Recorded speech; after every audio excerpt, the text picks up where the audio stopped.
Much, Melanie. I guess I'll start because I'm the hometown person. And I'll just start by saying that Marina and I met in Calgary last fall. And I only figured out after I read her book, that I read the version called The Difference. It's the same book, but published here by Norton in the US as The Voyage of the Morning Light, right? And I only figured out after reading that book why you were so interested in my book. Well, I beg to be able to interview you. As Melanie said, it's about seafaring sisters, a journeying girl. This book has three things I love in it. It's an adventure tale on the high seas, and it has a dose of Greek. It has a little tincture of Greek in it, and that's when I realized, oh, that's why Marina was chosen to interview me for Greek to Me. And it also has another one of my favorite things, the great whale.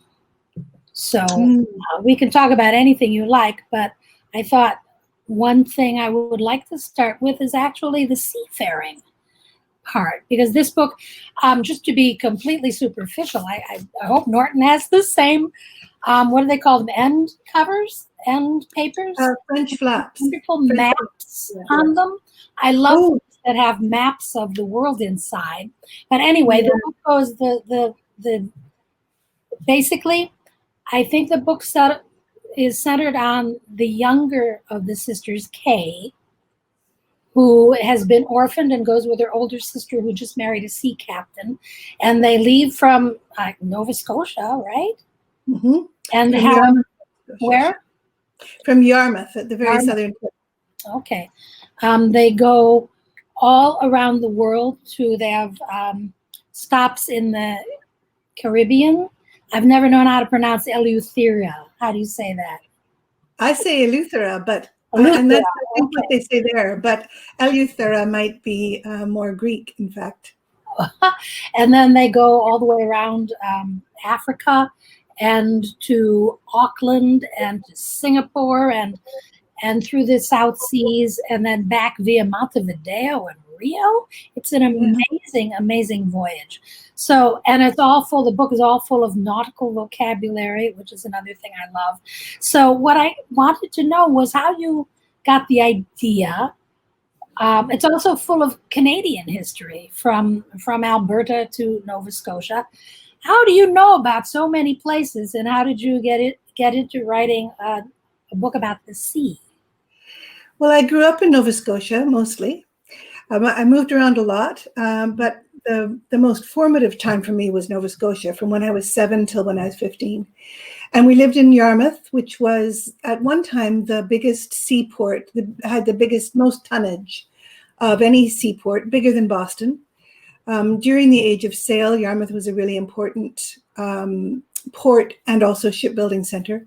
And so I had that idea of ships in my mind from living there, but also from my wonderful piano teacher when I was a girl who had been brought up on a clipper ship. She was captain's daughter, and in those days, especially from Nova Scotia and from New England, the captain's families often accompanied them for long periods of time. For, in Miss Ladd's case, she was born on the ship and lived on it till she was 12 or 16. She kind of told one story one time and another story another time. So I had been imbued with her stories of life at sea, which were mostly about the acquisition of things. But the story that I never did hear from her and only heard much, much later was the time on her mother's honeymoon voyage when they sailed around, again, the same journey that the Morning Light takes. And the Morning Light was the name of their ship. They sailed into Micronesia, and a canoe rose out to trade with them from an island, and they had a little boy with them, and Miss Ladd's mother took a fancy to him, and she bought him for 4 pounds of tobacco. And that is a shocking, your expression is exactly right. It's the story's going along and you're thinking, oh, here's a lovely sea story from Yarmouth. And then the thing that catches you and forces you to stop is that she bought this boy for 4 pounds of tobacco. And this is not somebody from history. This is my teacher's mother. So there's no 6 degrees of separation. And as a woman in my 40s then, listening to this story for the first time, I was so taken aback by it and so suddenly ashamed to be associated with people who could do such an oblivious thing. But that feeling of shame, of course, is familiar. We have that feeling a lot in Canada about what was done to Indigenous children for about 100 years by the Canadian government, who, in denial of the treaties that were signed with the Indigenous people across the country, kidnapped, basically, took Indigenous children away from their families and forced them to go to school in residential schools, where they were brutally abused in many cases, where they were all deprived of their language, their family connections, their understanding of their own culture.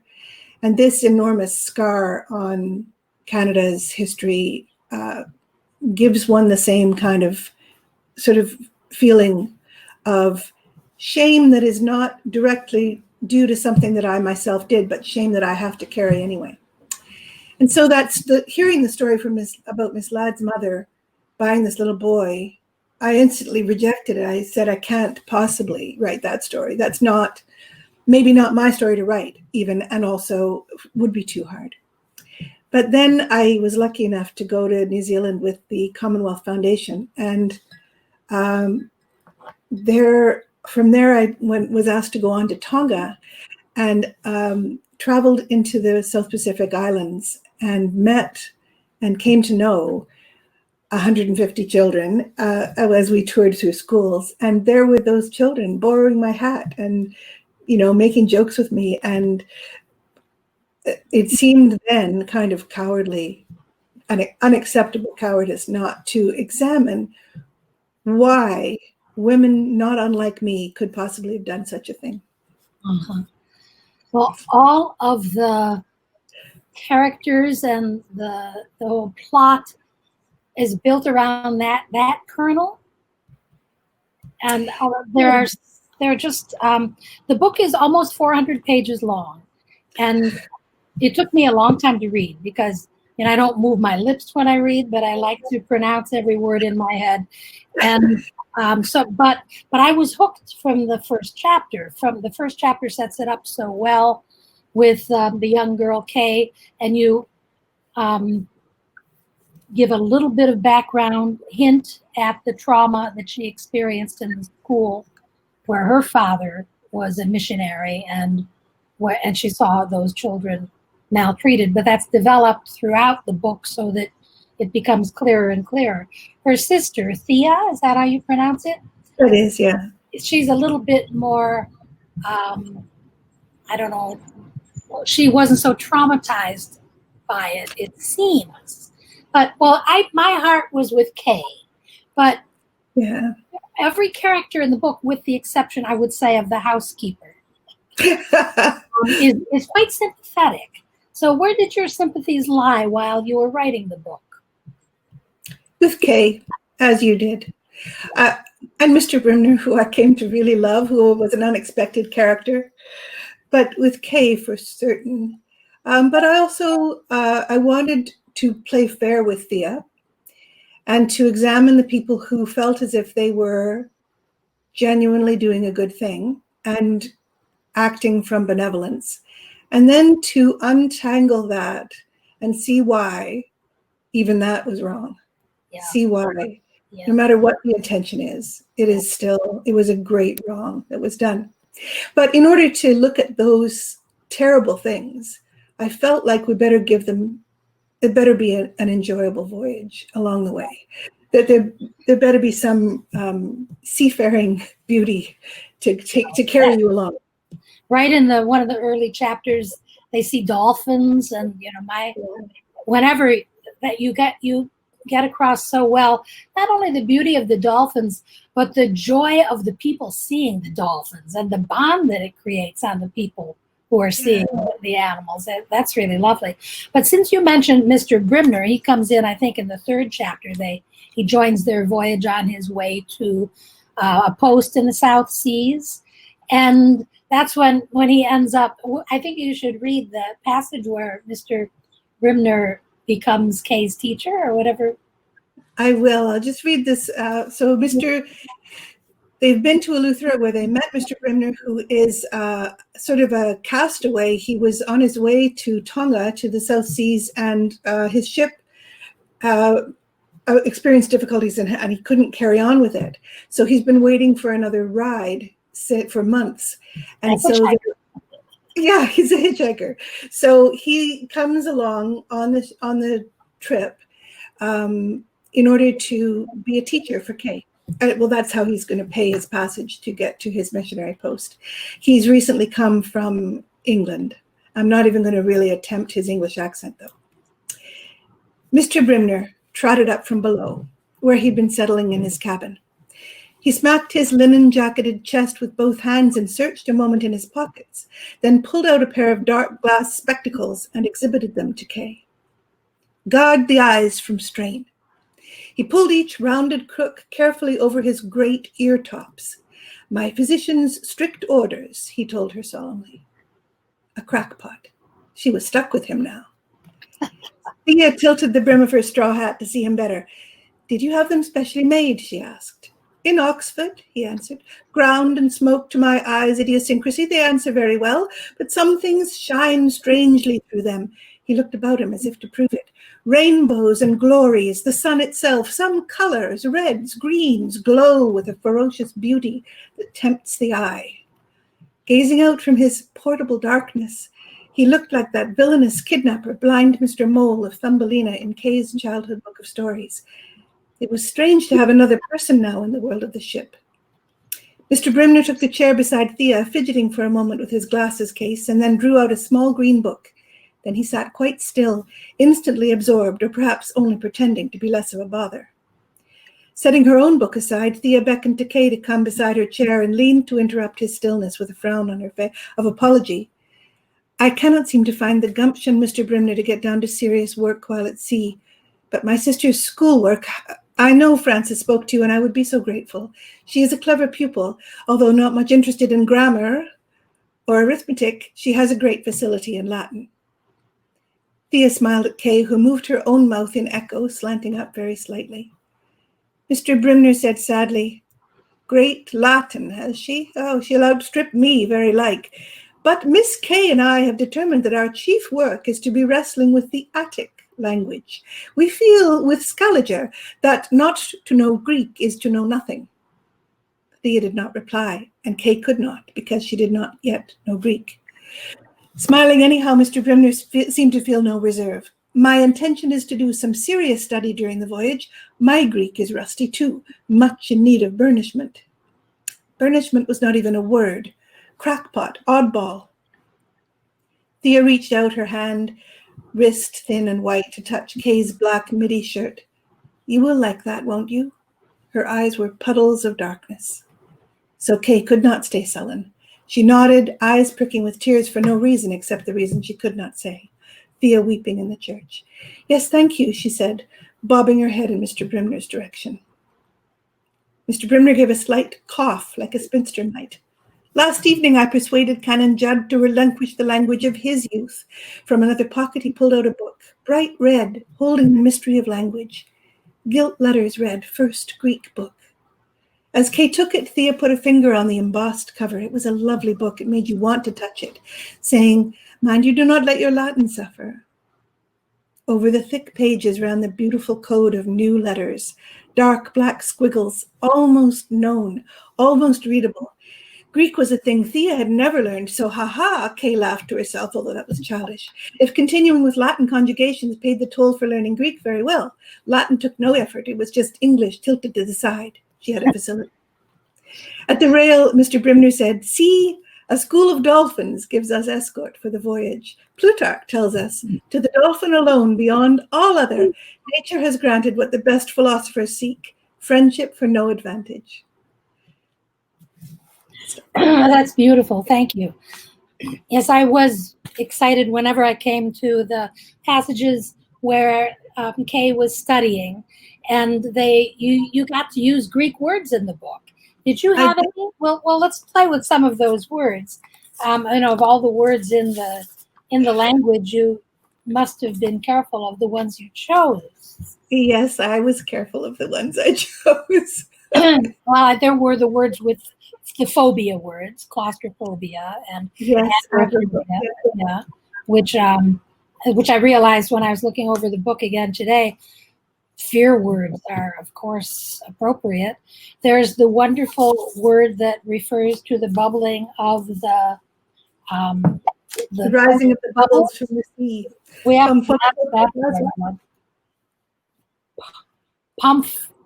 Pampholigo Plasma.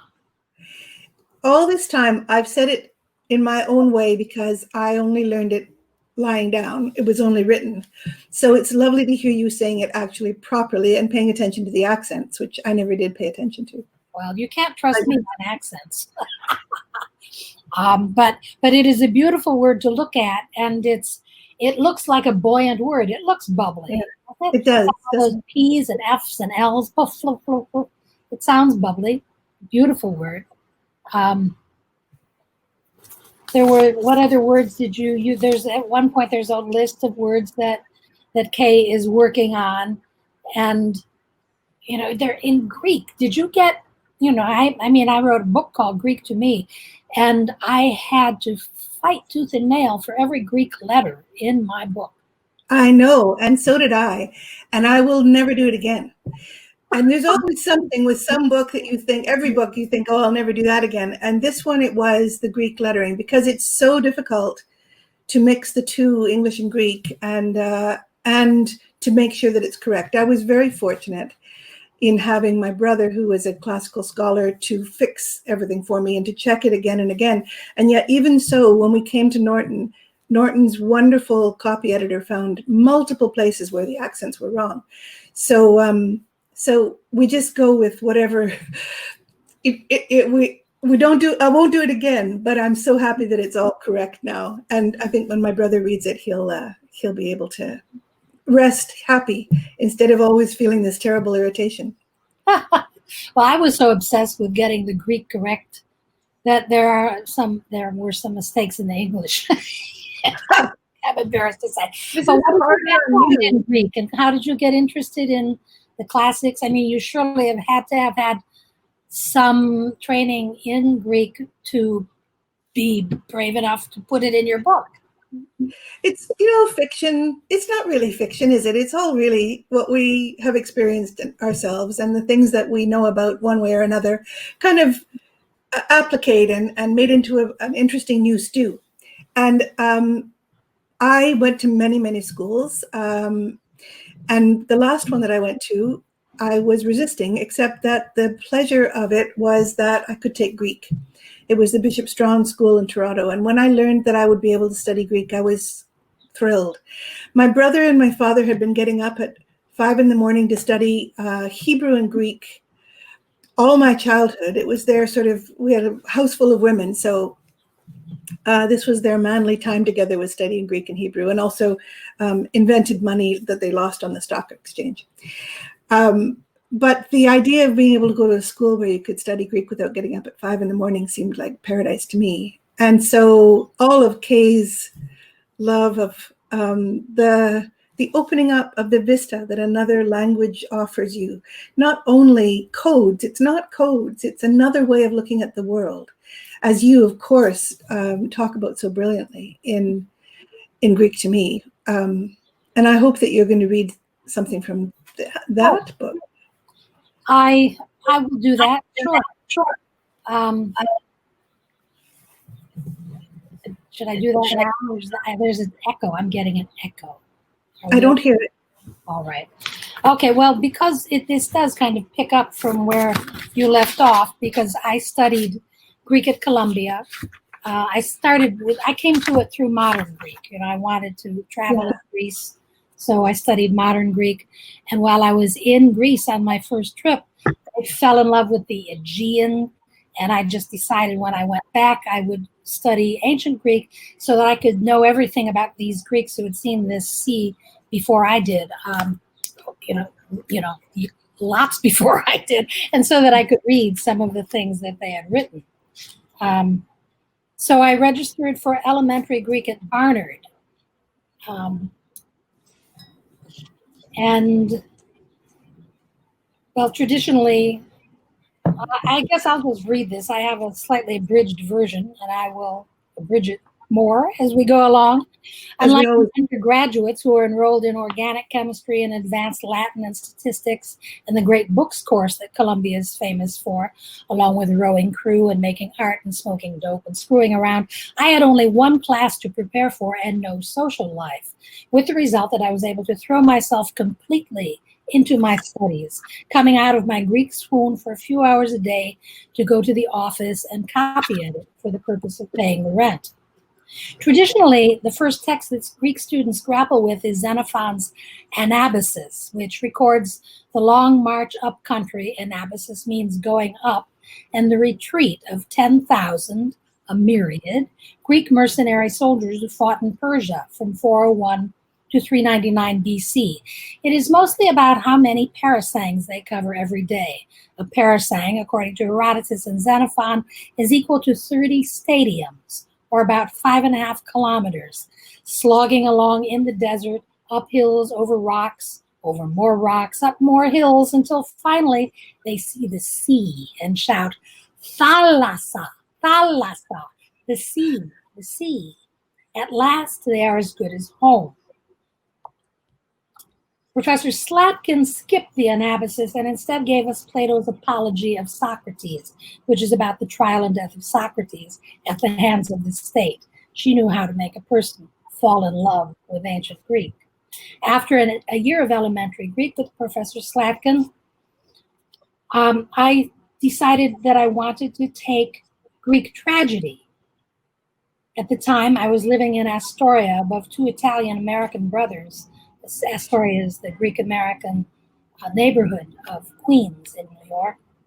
I would sit at my table by my second-floor window early in the morning like a monk at his devotions, looking up occasionally as a train rolled over the viaduct leading to the Hellgate Bridge with my Greek text and my spiral notebooks and my abridged Little and Scott, the Greek-English lexicon.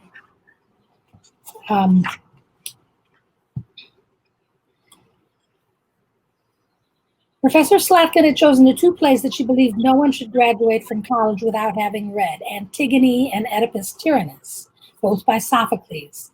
Antigone took up most of the semester, and she squeezed Oedipus into a few weeks at the end, with handing out sheets of vocabulary to save us time delving in the lexicon.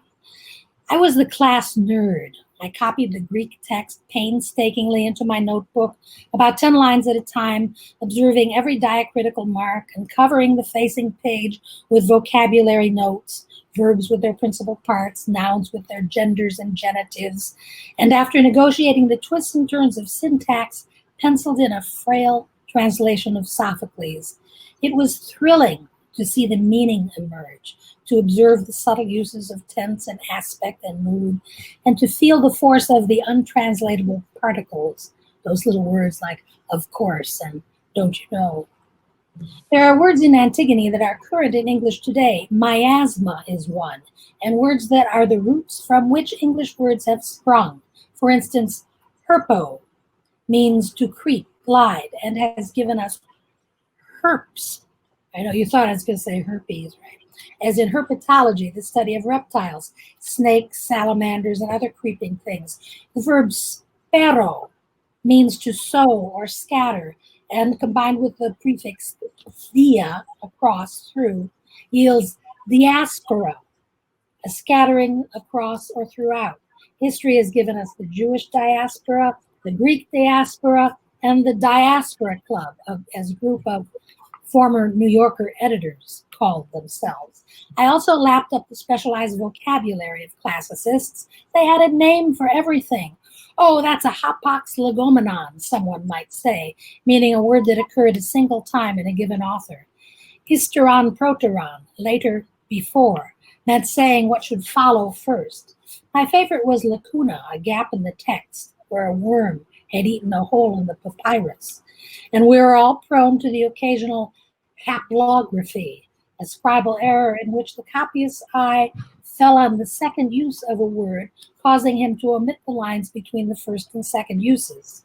Scholars also had a convention that encouraged them, when it was unclear which of two manuscript readings was authentic, to favor the more difficult or unusual option. I found this perverse, but in a good way.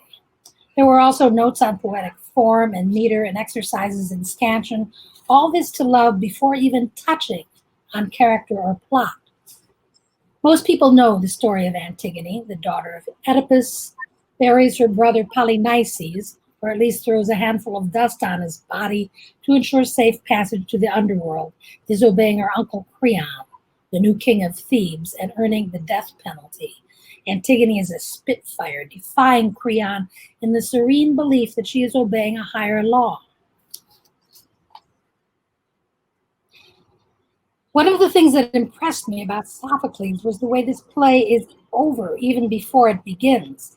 At the protagonist's entrance, we are already looking at the consequences of what she is about to do, and everything from there on is drawn in unsparing detail so that we know just how it feels to be Antigone. In one speech, which I was able to translate almost magically as if I had written it myself, it is actually thought to be spurious. She enlarges on the value of a brother, making the point that if a husband or a child dies, one can remarry or have another child, but a brother, engendered by parents who are no longer alive, can never be replaced. I thought I understood. I had two brothers, one older and one younger, and I was particularly close to my younger brother. That year, my brother did the unthinkable. He got married. It brought to an end our years of youth, both of us in New York, hanging out together with a shared set of references and inside jokes.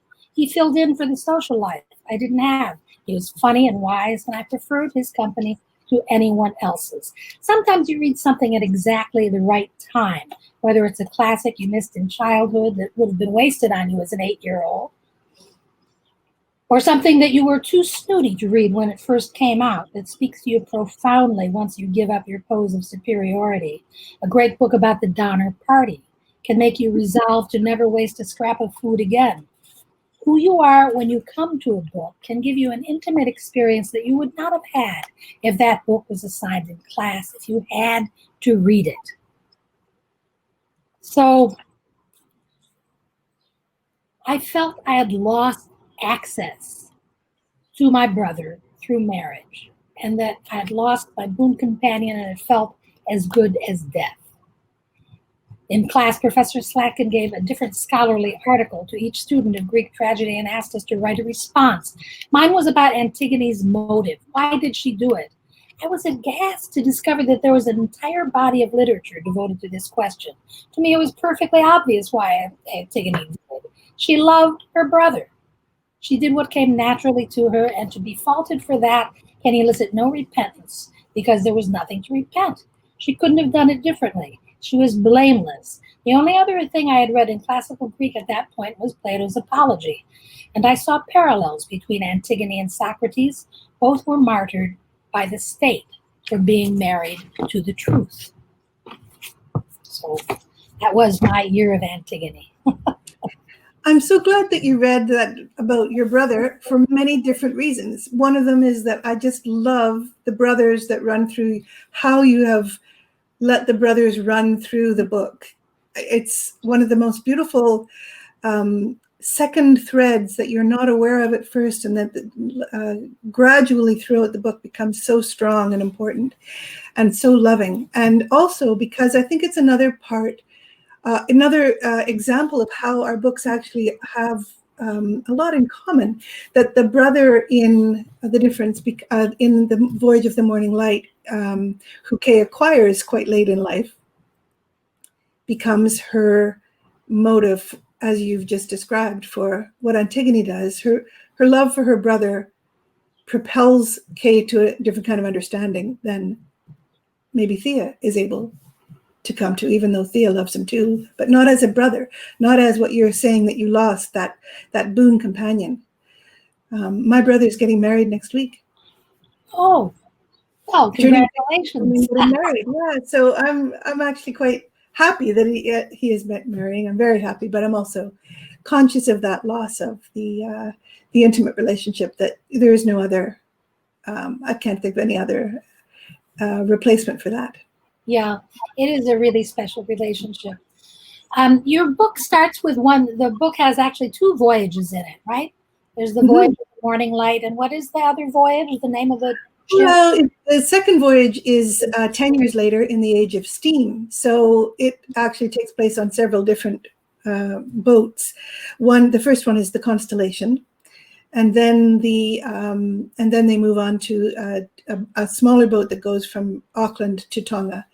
You know, we talked earlier about learning about the sea, and learning about sail was an enormous job. I felt sometimes that I would never be able to write a convincing book that was set on a sailboat, because on a sailing ship, because there was just so much to learn, and I felt I was so behind. Luckily, I was able to use Kay's ignorance to mask some of my own sometimes. And I have had a couple of people who are serious sailors who said it was okay. But then I didn't realize that I would then have to learn all about steam as well, and the whole different world of steamships. And so that was another couple of years of. How long did it take you to write this book? There's so much. It seems like, I mean, it goes all the way around the world, and it covers both the age of sail and the age of steam, and the whole history of a large chunk of the history of Canada as well. How long did it take you to research and write? Well, I started thinking about it in the late 90s, and I started really thinking and writing and researching in 2008. So 11 years of research, and of serious research. I was really lucky and got quite a lot of good funding for research. So I was able to, for example, go to the Bahamas and spend 10 days on a sail ship, on a clipper ship, which seemed like such a luxury and almost frivolous thing to do. But I couldn't have written the book without it. I would not have had any idea, for example, about flying fish, or the fact that dolphins come and sail along with the sail ship, with the sailboat. And I was able to go back to Tonga and Fiji, and to have a second longer trip in the South Pacific, which is also essential. I couldn't have dared to think about it without. And did you see whales?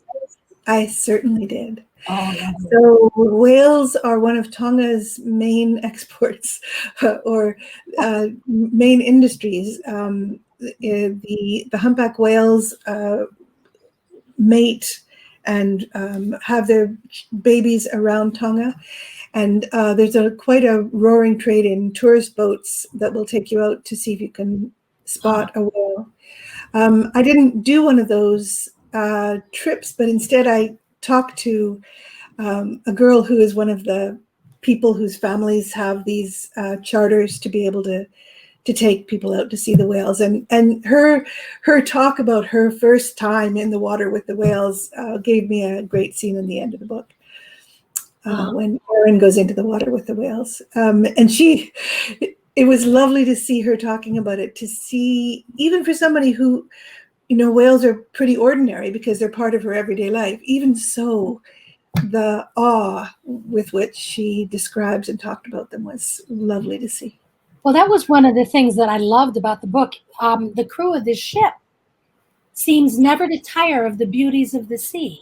There's always somebody saying, "Oh, there's nothing like running fast along with the wind under a full moon." I really love it. And I don't want to, I don't know, we're going to have to stop for questions pretty soon, but I just want to make sure I say that there's all the characters, every character on this ship, and there are a lot of them. The first ship, the Voyage of the Morning Light, the other ship, the steamship, or those ones that Kay is on, she's a passenger, so it's a little bit different. Yeah, Aaron gets to work below in the engine room because he's fascinated by engines. But I wanted to say that the characters are so sharply drawn, and Mr. Brimner is just a Dickensian in his perfection. And every time he appears, somebody remarks, privately to themselves on his skinny legs go all the way up to his chest. His head is huge. His eyes are bulbous. His mouth, when he smiles, he splits his face in half. He reminds you like Mr. Toad or something. He's as Thea says, he's a serious person, and he's such a good influence on everybody he comes across. So thank you for Mr. Brimner. Oh, thank you for enjoying him. Much of Mr. Brimner is based on my Greek teacher, my original Greek teacher, Mrs. Soretis, who was one of the most amazingly human people I've ever known.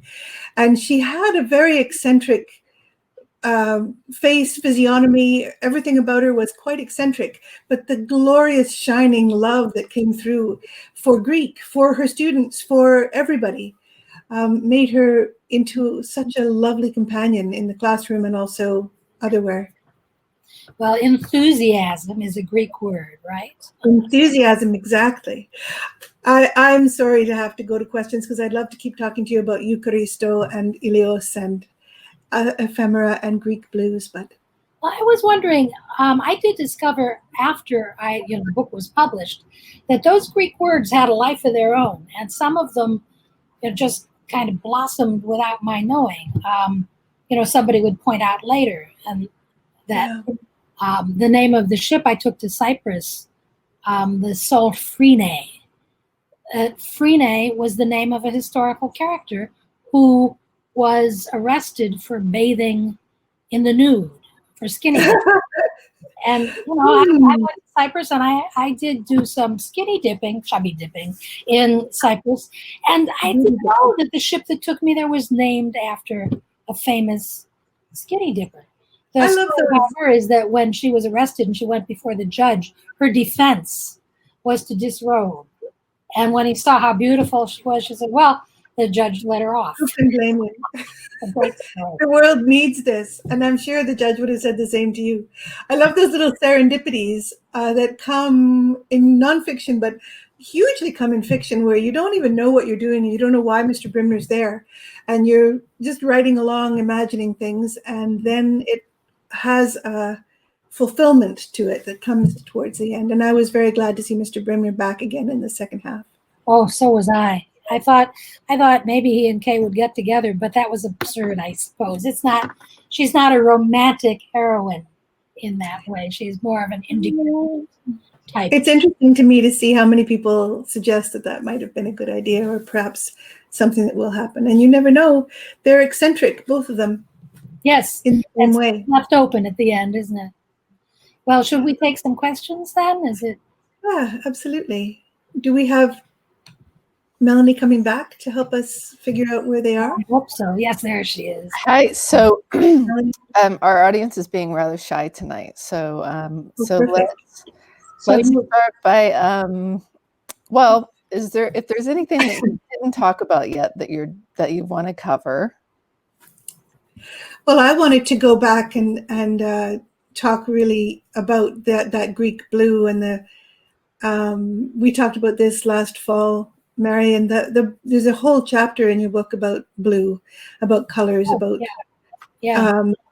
blue of Windex, the blue of my younger brother's eyes tearing up on a morning of Aqua Alta in Venice, gleaming-eyed Athena, all of those, and you talk about your own eyes in that. Put your eyes a little closer so we can see. Are they blue or gray? I think they're gray. I think you're Athena. I have my mother's eyes, and she would have said she had gray eyes, so I'll go with that. But gray turns out to be kind of a non-color. A mutable color. It's mutable, exactly. It changes depending on what I'm wearing, or I don't know if it changes depending on how I feel, but it's they're a funny color. I usually say I have green eyes. I do too, and my daughter contradicted me last week and said I had blue eyes, but I don't. I actually do have green eyes. They're just as green as anything. So it's funny that she's always thought they were blue. I think people see colors differently.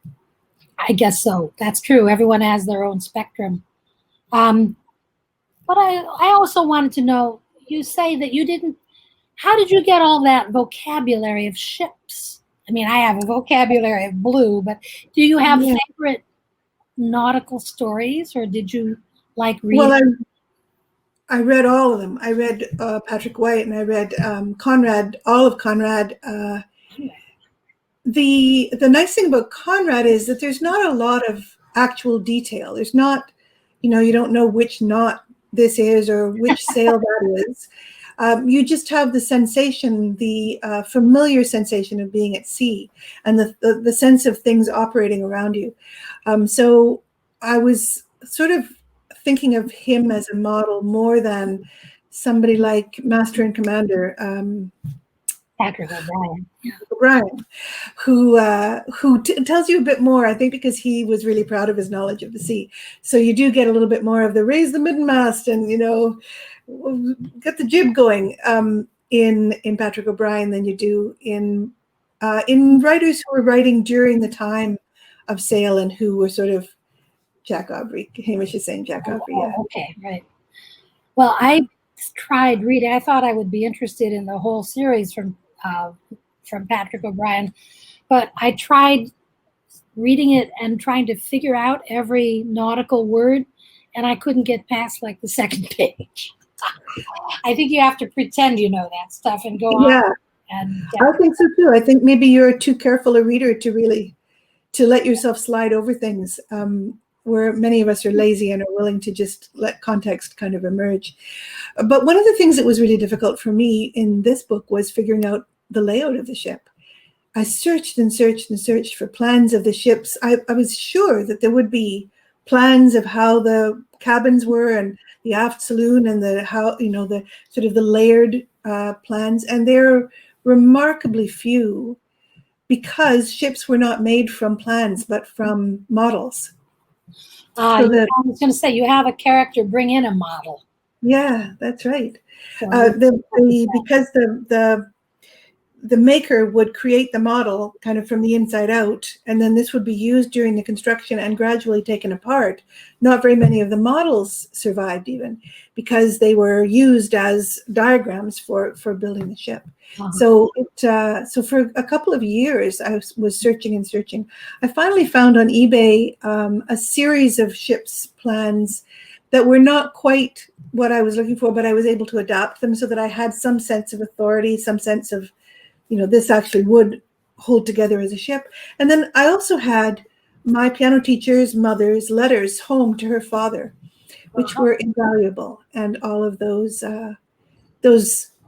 descriptions of how they lived within the family living quarters, what they call the aft saloon. So that was incredibly useful too.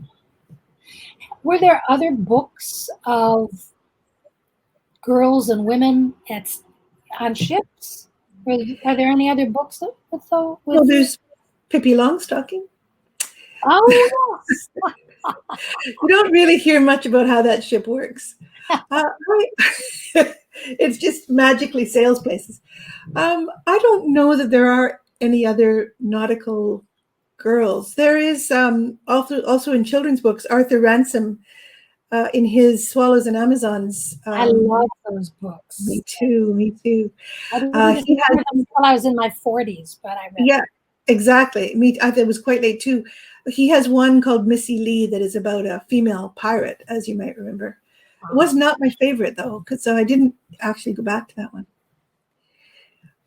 Well, I would read a book about a pirate queen. I would. I'm sure there will be one any minute now. There are, somebody's saying there are pirate women historical, and of course there are lots. Yeah. Oh, okay. But not in the kind of Conradian sense of, youth or even Lord Jim, where in some sense it's a Bildungsroman.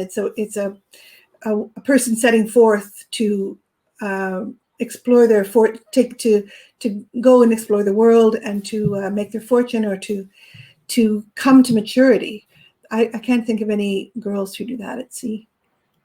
Yeah, well, somebody, who is trying to have a baby and is on a ship, that's something that you don't.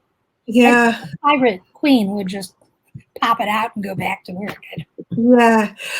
There are, of course, within the literature of the captain's families, and there are lots and lots of published diaries, which I read many of, and also letters, tons of letters. And there are lots of stories of just things that would make me, I would just jump overboard because I'd rather than live through what some of those women lived through in terms of having children at sea, or, you know, the ship catches fire and you've got 3 little children and you're pregnant, and yet you're forced to jump into the lifeboat, and all these stories of enormous trouble at sea. At one point I thought I would have some big disaster, but I felt as I worked through the book that there was no need for any over dramatic sea stuff. The only thing that does happen is as they go around the horn, they lose one of the ship's crew, and that I found that a very hard passage to write. Very was very touching to me to read the various accounts of captains losing men, and it's devastating to have someone go into the ocean. Well, the captain, Francis, seems like a very decent guy. He is a very stable force, and I would trust him as my skipper. Yes, me too. We have some questions now? Yes. Let's see. What was the thinking? This is for Marina. What was the thinking behind the change of the title for the American publication? And how, I don't know if you can gauge this because of the pandemic, but how would you compare the reception of the novel in Canada and the US? That must be a writer who's asking that question. Because we're always interested in how do we gauge the reception. First of all, the thinking behind the change of title. Mary, have you had that happen in a different market, that your book the title was changed yet? No, I have not had that happen. I think it happens fairly frequently. Often when a book has been published somewhere else and it's being published in the US, it's changed so that it has a kind of a freshness in the US. But I think in this case, my lovely editor at Norton, Jill Bielowski, thought it would be a better title, and I'm delighted to change the title. The difference, it was my working title, and I had never imagined that I would be able to keep it. It was just what I wanted to remind myself that I was thinking about as I went along writing, about that illusory and always present difference between humans and animals, between different geographies, between different people. This idea that we are still grappling with in the streets daily about the difference between races, and how that difference is nothing. It's meaningless. But it lives somewhere deep in our subconscious. And how do we root that out and understand that there is no difference between human beings? So I wanted to keep that in my mind as I wrote. But then I think that particularly for this pandemic time, The Voyage of the Morning Light sounds like here's a book that you may enjoy, that will take you away from the constant low-grade anxiety that we're all living in now in this world. We have really no idea how to navigate anymore. No idea what's going to happen next. Well, I recommend it as great escapist literature. And it went on my shelf with my favorite books about the sea. It's right there. So happy to hear that. As yours is, of course, still full of stickies. For me, I've got 700 questions I can still ask you the next time we meet in person. Well, my book did actually have a title change in Spanish. When it was translated into Spanish, they couldn't use Greek to me because they don't say that in Spanish. They say Chinese to me. So that's right. Gran Odisea Greca, or My Big Fat Greek Odyssey, basically. Oh, I don't like that nearly as much as Greek to me, but that's okay. I'm sure the Spanish like it. My book, Good to a Fault, was published in Holland, in the Netherlands, with the title Borrowkinder, the borrowed children. It's about a woman who takes somebody else's children, basically. And so it came Lehenkinderen, I think it was called Lehenkinderen, and it meant borrowed children. And it had another title change. The change from, in the French edition, it was called Charité bien ordinaire, which is the same kind of phrase as charity begins at home, which they felt was a sort of another cliche that would work better than Good to a Fault for them. Funny. The French have better cliches even, eh? Charité bien ordinaire. The French cover was so beautiful. I'd like to have it as the cover on all my books, but never mind. The I cover have a question, something about how title, something about life at sea is life on land magnified. You make that point with a Greek word, right? Mr. Brimner uses microcosmos. Right? Yes. Yes. And Yeah. I guess that's true, that if you put everyone on a ship, it does magnify everybody's life. And it's a good plot device. Yes, I guess so. In fact, while I was on the little clipper ship that I went around the Bahamas in, I was really tempted to write a murder mystery, because there was this little enclosed cast and a limited number of them and completely odd people, and also one who could well have been a murder victim, and everybody would probably have cheered. Somebody has said, can we hear the croaking chorus from the frogs by Aristophanes? Well, that's what Mr. Brimner brings with him, right? Yes, he does. Go for it. Brekekekek. You show me first. Brekekek, coax, coax. Brekekekek, coax. I envied you so much in your book when you get to actually put a Greek play on stage and act in it and have the pleasure of, and your brother plays the harp for it. Yes, that was for the chorus of Electra. Yeah, it really is wonderful to be able to utter the words. It really is. Of course, my favorite is the oh top top top toy. Oh, it's me. Oh, top, top, top, top. I say that every day in the kitchen. Kind of. It's just a way of sobbing. I think it's just a hysterical sound. Yeah. And who amongst us does not need to sob hysterically quite often? Merit, I think it was the Center for Fiction is saying, like the Cat's Table by Ondaatje. Well, I have to read that. That was the Mystery at Sea. Yes. That's right. And also The Children at Sea. I read The Cat's Table actually when I was about 3/4 of the way through writing this book. And I thought, oh, darn it, somebody else has written my book for me. But luckily it wasn't. And also they don't get to go, not in my book, we don't get to go through the Suez Canal because there's no Suez for sale. Mm. But did that title change? We have another question for you, which is, what's up next for you? Is it are you thinking of writing a historical novel or a contemporary novel, or do you not want to answer that yet? That was the question I did not put on my list, because writers know that I don't want to answer that question. If Marina wants to, go ahead. I tend to go back and forth between historical and present day. And so the research takes so long and can be done while you're doing other things. So I do have my next two, in fact, in train. And one is a contemporary novel set in Alberta about a young RCMP constable and his wife. And that's drawing heavily on my own experience, as some of your guests will know. And then I'm working on a historical novel set in the turn of the 19th century into about the 40s that will involve a bunch of research on women in the West.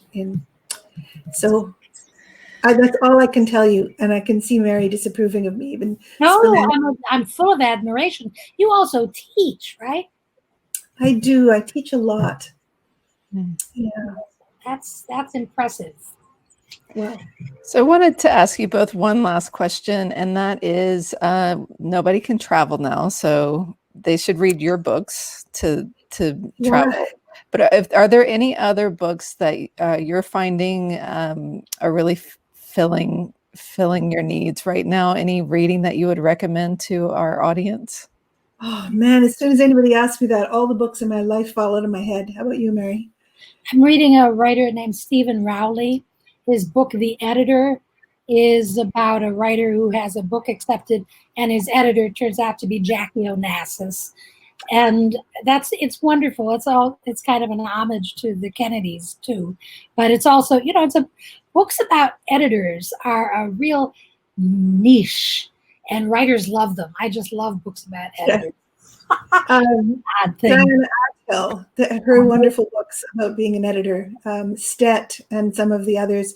Lorna Sage has an amazing autobiography. She was an editor in Britain 40 years ago, a beautiful book called Bad Blood. I've been going back and reading Penelope Fitzgerald again, which I do sort of as, it's not exactly comfort reading because her books are not very comfortable, but they make me happy because they're so good. And I also went back to read Defoe's The Journal of the Plague Year. I read that too, yeah. Yeah, I couldn't bear to go into the Camus. I will, but I was too chicken to go back to Camus' The Plague. But boy, the Defoe Journal of the Plague Year, didn't you find it remarkable how familiar it was? Yes, it was just shockingly, when he described how whole towns emptied out because everyone stayed home. That was what was happening in Manhattan. Yeah, exactly. I don't know how much more time we have, but I want to take an opportunity to thank Noreen Tomasi, who has been wonderful to me, and wish her well in her next phase.